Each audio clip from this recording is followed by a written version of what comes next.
25 जनवरी 1950 को निर्वाचन आयोग की स्थापना हुई।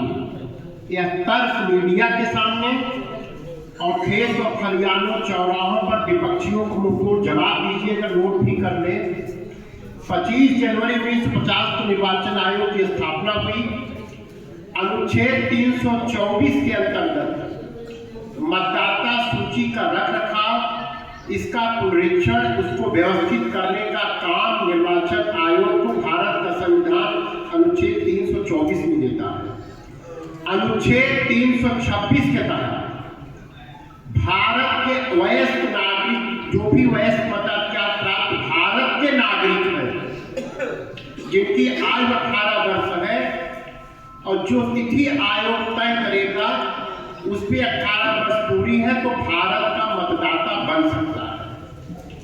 आयोग की स्थापना से लेकर के 2004 तक बराबर एसआईआर की प्रक्रिया चली है देश में।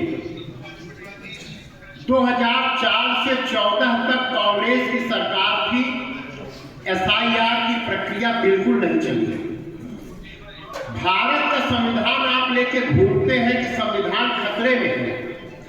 संविधान के तहत जब आयोग काम करता है तो सत्ता के भूखे लोग देश के प्रधानमंत्री को, आयोग को वोट चोर घोषित करते हैं।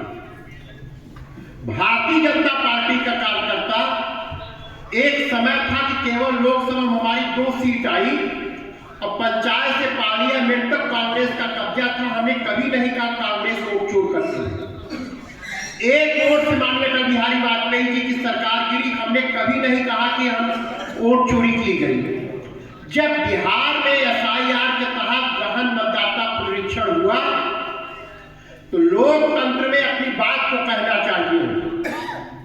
तेजस्वी यादव, राहुल गांधी वोट चोरवा करके पूरे बिहार में उन्होंने यात्रा निकाली, लेकिन वह बिहार डॉक्टर राजेंद्र प्रसाद जी का बिहार, आज वहां प्रथम चरण का मतदान है और मां बेला देवी की कृपा से भारतीय जनता पार्टी की एनडीए की बिहार में पुनः सरकार बनने जा रही है।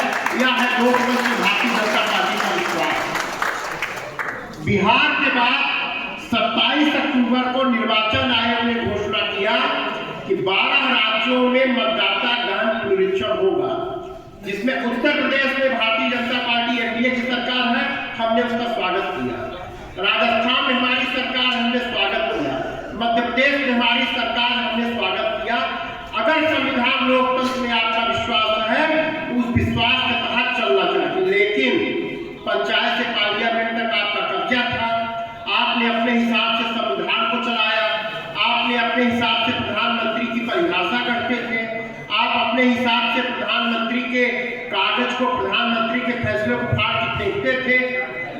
2014 में जब भारत की राजनीति में परिवर्तन आया, अब यह जब नहीं चलने पा रहा है तो आपको चौकीदार चोर लगता है, आपको आयोग वोट चोर लगता है। आयोग ने खुलेआम राहुल जी को समय दिया था कि आप आइए अपना एक प्रतिनिधि मंडल लेकर के और अपनी बात को रखिए। आयोग उस बात को नहीं कर सका, लेकिन केवल इन विपक्षियों के हल्ला को चौराहे पर जवाब देने से ही देश का संविधान लोकतंत्र नहीं मजबूत होगा। हमें सदर विधानसभा के कार्यकर्ता के रूप में पूरा प्रयास करना है कि 2003 की मतदाता सूची के बेस पर जो मतदाता गहन पुनरीक्षण होने जा रहा है, हमारा एक भी मतदाता